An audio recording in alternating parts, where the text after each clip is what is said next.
The story begins in 1962. A theater is showing The Music Man. Inside, we meet a boy named Matty, who has sneaked in without a ticket. When the guard spots him and tries to catch him, Matty bolts and hides in the lobby. The guard turns to a girl named Ronnie, who works at the theater, and asks which way the boy ran. Ronnie sees Matty hiding right in front of her, but she purposely points the guard in the opposite direction. Thanks to her, Matty slips out of the theater and gets away. A moment later, Matty is leaving the town of Derry. He hitchhikes and gets picked up by a family in a car. They tell him they're heading toward Portland, so he joins them, but as they drive, the family's behavior starts to feel off. Matty eventually realizes they aren't driving out of Derry anymore. They're heading right back into it. He feels a deep sense of danger and asks them to stop the car, but they ignore him entirely and keep chatting with each other as if he isn't there. Matty reaches forward and tries to force the car to stop, but his hand accidentally presses against the pregnant woman's stomach. Suddenly, her belly swells unnaturally fast, and right there in the car, she gives birth to a mutant infant with bat-like wings. The creature lunges at Matty, and the scene cuts. That baby was Pennywise, the entity itself. The family in the car was nothing more than its illusion. The story then jumps for months ahead.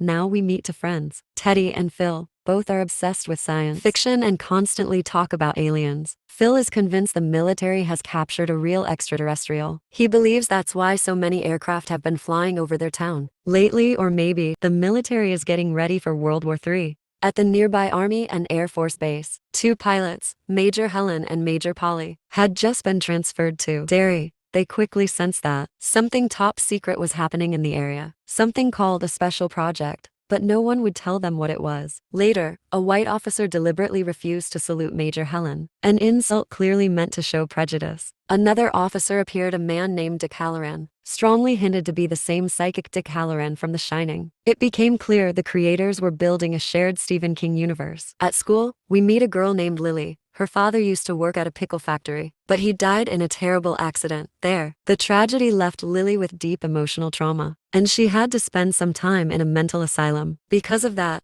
all the kids at school think she's a little strange. Her only real friend is a girl named Marge. Teddy and Phil were once kind of friends with Matty. Teddy says it's been exactly 4 months since Matty disappeared, and there's still no news about him. No one knows if he's alive or dead. Maybe he ran away from town because he didn't have anyone. The truth is, Teddy and Phil weren't close to him either. They only went to his house on his birthday because he gave out free candy. Phil doesn't sugarcoat anything. He just says, Matty's dead. We should forget about him. Aside from them, the only person who truly understood Matty was Lily. There was a time when Matty took her up to the water tower, the one with the view of the whole town. That place was actually Teddy and Phil's secret spot, and Matty had brought Lily there without telling them. While they were sitting up there drinking soda, each bottle had a tiny plastic toy hidden inside the cap. Lily got a rocket ship, and Matty got a turtle. Matty told her to keep the turtle and said, "Turtles are a symbol of good luck." Then he gently asked her what really happened to her father. Lily opened up and told him everything. Her dad's shift had ended that day, but he went back into the factory to grab a toy for her. Someone told him that one of the machines had jammed gears. He went inside to fix it. The machine suddenly started running, and he was pulled inside and killed. Ever since that day, Lily has carried the heavy guilt of thinking he died because he was trying to get her that toy. After she finished telling her story, fireworks started going off in the distance. The two of them watched the show together, and talking about her father strangely made Lily feel better for the first time in a long while. Then Matty leaned in as if he was going to kiss her. Lily pulled away, and Matty walked off without saying another word. That was the last moment Lily ever saw him. She still keeps the tiny plastic turtle he gave her, hanging from her bracelet. After that night, Lily starts hearing Matty's voice echoing up from the drain in her bathtub. He's even singing the Trouble, Trouble song from The Music Man.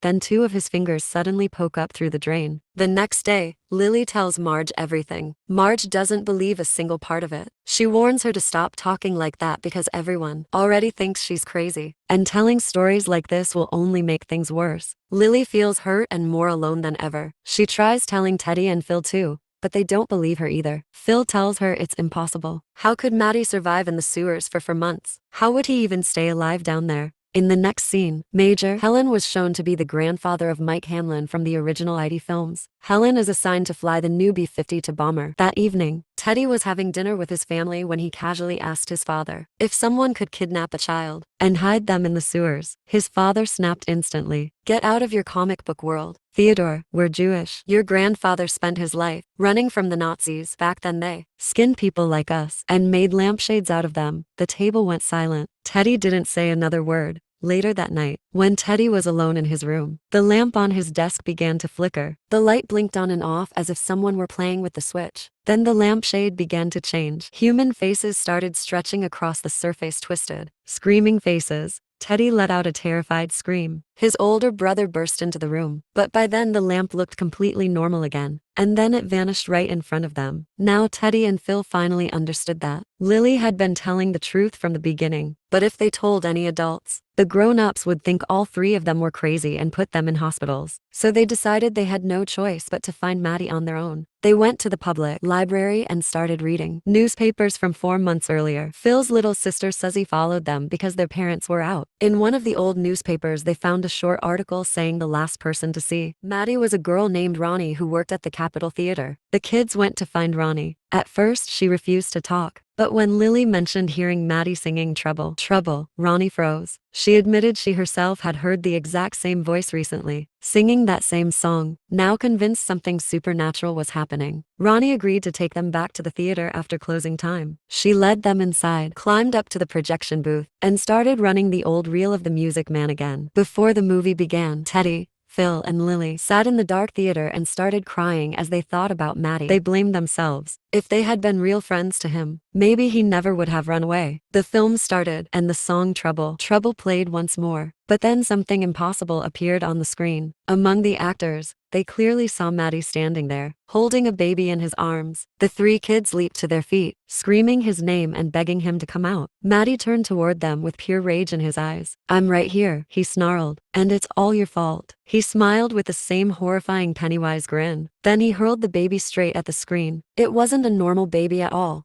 It was the same mutant, bat-winged creature from the beginning of the story. The monster ripped through the movie screen into the real world and lunged at them. Within seconds, it brutally killed Teddy, Phil and little Suzy. Ronnie came running back in, grabbed Lily, and dragged her outside just in time. Lily screamed uncontrollably as the episode came to an end. Near the end of the episode, 3 masked men ambush him in the dark. They beat him and demand classified information about the B-52 program. Just when it seems like he's finished, Major Polly arrives and frightens the attackers away. The episode ends on that cliffhanger.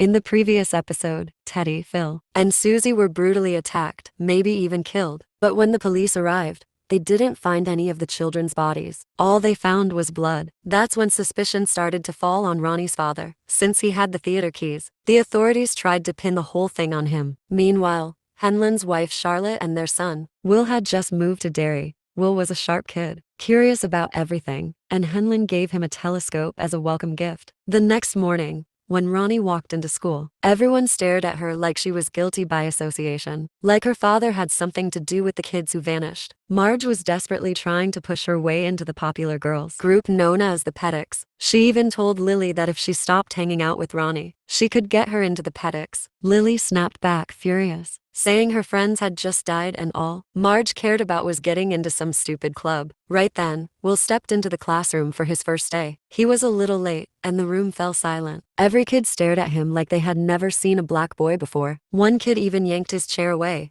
making him fall to the floor. Across town, Henlon learned that the masked man who attacked him the night before was actually Officer Masters, the same officer who refused to salute him. Masters confessed and was arrested, but Henlon still felt something was wrong. None of it made sense. Later, Charlotte went out for groceries and noticed workers installing a massive statue of Paul Bunyan in the park. People shot her cold looks as they passed. Not long after, she saw a group of boys beating up another kid while nearby. Adults just stood and watched. When she jumped in and broke up the fight, everyone looked at her like she was the troublemaker. That evening, she told Henlon everything. He shrugged it off and said, "Don't think too much about it." On the other side of town, Ronnie is asleep in her room. Suddenly, she feels herself trapped under her blanket. It's as if she has been swallowed and is lying inside someone's stomach. Panicking, she rips through the blanket and forces her way out. When she turns around, she sees that her bed has changed into the body of her dead mother. In reality, Ronnie's mother died right after giving birth to her. The creature speaks to her in her mother's voice, blaming her for the death. It tells her that her father Hank will be arrested and executed in the electric chair. Heidi knows exactly how to twist a person's deepest guilt and fears. The monster lunges and tries to devour her. Ronnie screams, and her father bursts into the room. The moment he steps inside, the creature disappears, leaving no trace behind. The story shifts to a club where three black police officers are sitting together. They mention that even they were questioned after the attack on Hanlon. Dick Halloran jokes that no one interrogated him because he's special and part of a super secret mission. The others laugh at the idea. Just then,